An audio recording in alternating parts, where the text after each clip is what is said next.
নমস্কাৰ, মই আজি জয়মতী চৰিত্ৰ অকণমান অভিনয় কৰিবলৈ চেষ্টা কৰিলোঁ। কেনেকুৱা আছে চাওঁচোন আহক। এতিয়াও সময় আছে কৈ দে, নহ'লে চৰম শাস্তিয়ে তোলে অপেক্ষা কৰি আছে। বৰফুকন, মোৰ স্বামী দেৱতালৈ আপোনাৰ ভয় দেখি গৌৰৱত মোৰ দেহ মন প্ৰফুল্লিতহে হৈছে। জয় স্বৰ্গদেউ, ৰাজাদেশ ঘোষণা কৰক। ৰাজাদেশ আপুনিয়ে ঘোষণা কৰক ডাঙৰীয়া।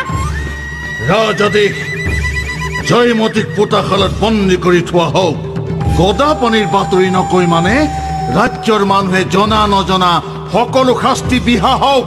সাউদান, লৈ যা তাইক, লৈ যা পোতাশাললৈ। ৰবা, তোমালোকে মোক জোৰ কৰিব নালাগে, মই নিজেই যাম। যোৱাৰ আগতে মাত্ৰ এষাৰ কথা কৈ যাওঁ। পৃথিৱী আৰু ইমান